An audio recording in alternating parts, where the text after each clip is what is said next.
안녕하세요. 김상순입니다. 6월 2일부터 내린 비가 오늘도 내리고 있습니다. 중국 남부 얘기인데요.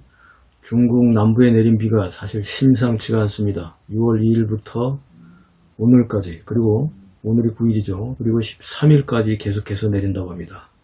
이렇게 오랫동안 내린 비가 이전에는 거의 없었다고 하는데요. 자, 그 중에서 가장 심각한 데가 광시 자치구 꾀린시가 가장 큰 피해를 보고 있다고 합니다. 영상 보시죠.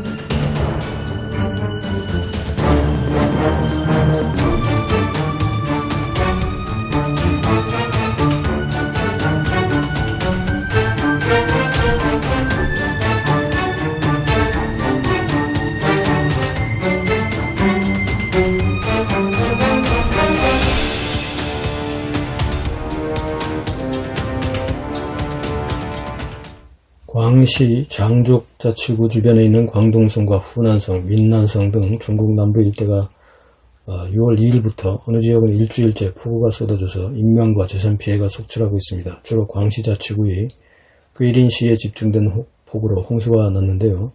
꾀린은 낙타봉 같은 산봉우리가 많아서 우리에게도 유명한 관광지잖아요. 앞에서 보셨다시피. 그런데 황토물로 이렇게 다 덮여버렸습니다. 꾀린시는요, 6월 8일까지 나온 집계를 보면 꾀린시에 대한 것만 보면 이렇습니다.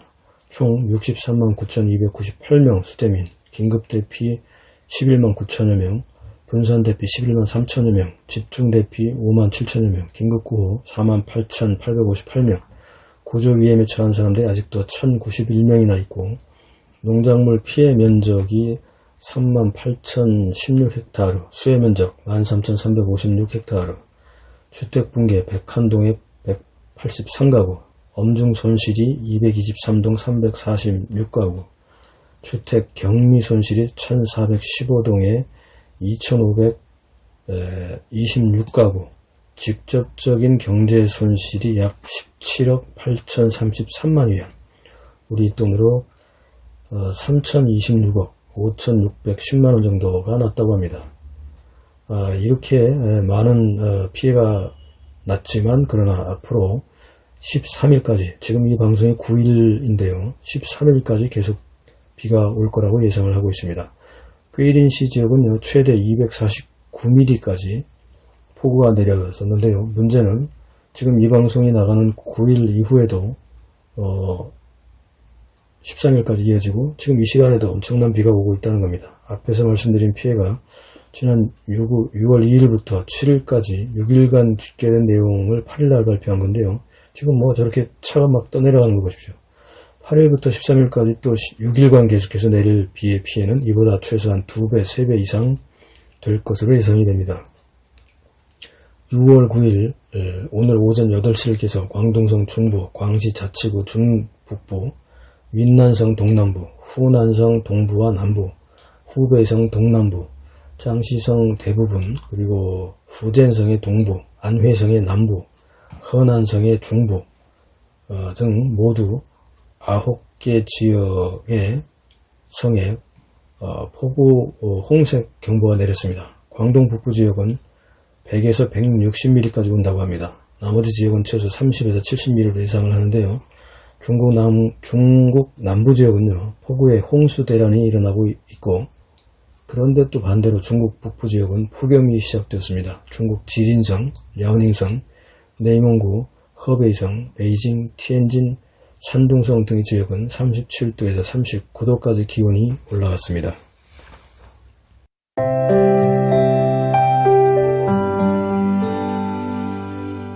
댓글 소통과 에피소드 시간입니다. 시청자분 중에 질문이 있어서 답변을 드리는데요. 질문은요, 박사님, 제가 궁금한 게 있습니다. 중국이 민주주의가 되거나 인권 문제가 해결되어 선진국화되고 세계 무대에서 선한 영향력을 끼치게 된다면 한국은 더욱 설 자리가 없어지는 건 혹시 아닌가요? 예. 이미 선진국인 일본과 선진국이 된 중국 사이에 한국이 어중간하게 껴있는 모양이 될 텐데 왜 이렇게 한국 사람들은 중국의 민주화를 바라고 정치, 체제에 대해서 말이 많을까요? 중국 선진국 되라고 제사를 지는 거나 다름이 없는데 참 이해가 안 됩니다. 지금도 강대국인데 선진국화되면 우리는 도대체 중국을 상대로 뭘 내세울 수 있을지 염려가 됩니다. 훗날의 실리를 생각 안 하고 지금 당장의 도덕적 우월감을 위해 어리석은 짓을 하는 건 아닌가 싶습니다. 막말로 중국이 자유민주주의가 된다고 한국과 우호적인 나라가 된다는 보장도 없는데 한국인들은 무언가 착각하고 있는 것 같아요. 한국인 특유의 희망적 착각? 좋은 게 좋은 것이다. 남은 내 마음 같지 않은 건데 저는 앞으로도 중국의 독재가 지속되고 공산당의 부패가 지속되는 것이 한국의 이득이지 중국이 깨끗하고 청렴해져서 세계 무대에 건강한 영향을 끼치게 되는 것이 한국의 이득이라고 생각하지 않거든요. 중국 국민들의 인권 말고요. 내 나라의 국익에 말이죠. 박사님이 이런 현상에 대해서 어떻게 생각하십니까? 이렇게 질문을 하셨는데요. 중국에 좀 계속해서 공산당의 우매하고 아둔한 독재 체제를 계속하는 것이 즉 공산당 독재하에 중국이 발전하지 않는 것이 오히려 더 우리에게 낫다 이렇게 이해를 할 수도 있습니다만 제가 생각할 때는 오히려 좀 더 반대로 생각이 됩니다. 예. 일단 속담으로 요약을 하면요. 구더기 무서워서 장 못 담그지는 않죠. 그죠? 질문 주신 분의 생각을 혹시 반대로 한번 생각해 보시면 어떨까 싶습니다. 예를 들어서 일본이 극우파 아베 정권이 물러나고 중도나 적어도 우파 정권이 들어선다면 한일 경제협력은 아마 지금보다 잘 될 걸로 보여집니다. 한미일 안보 협력도 한미동맹과 미일동맹을 근간으로 해서 아마도 지금보다는 더 잘 북한이나 중국에 대한 압박을 하는데 유용할 수 있을 걸로 예상할 수도 있습니다. 물론 조건은 반아베 정권이 들어서는 거죠. 극우파가 정권을 잡지 않고 보통의 우파 정권이 일본의 정권을 잡는다면 제가 볼 때는 한일 관계가 좀 더 많이 개선이 되지 않을까 싶습니다. 중요한 건 그렇게 공동의 가치를 갖는 건데요. 마찬가지로요.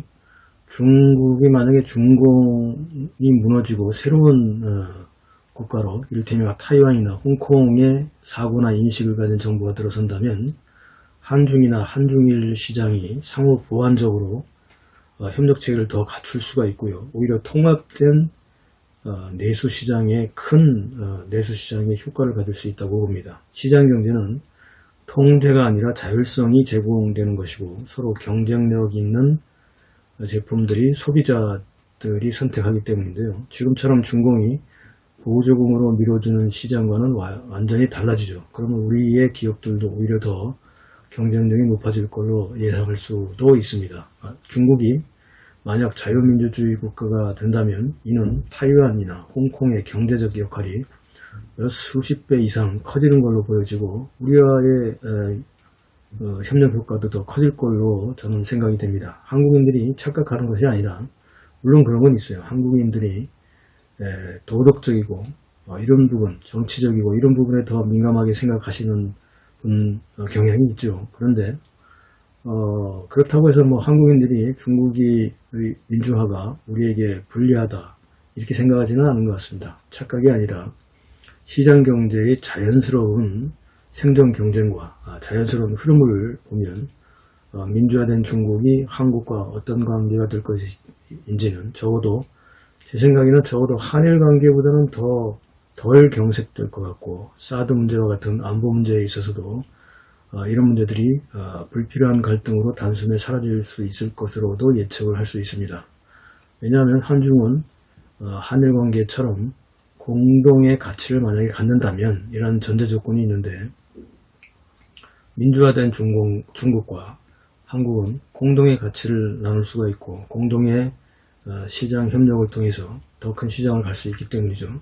게다가 안보적으로도 공동의 적을 적어도 북한이나 러시아를 공동의 적으로 한중이 돌릴 수가 있고 협력할 수 있기 때문에 여러 분야에서 한중 관계는 지금보다는 훨씬 더 많은 협력이 있을 걸로 생각이 됩니다.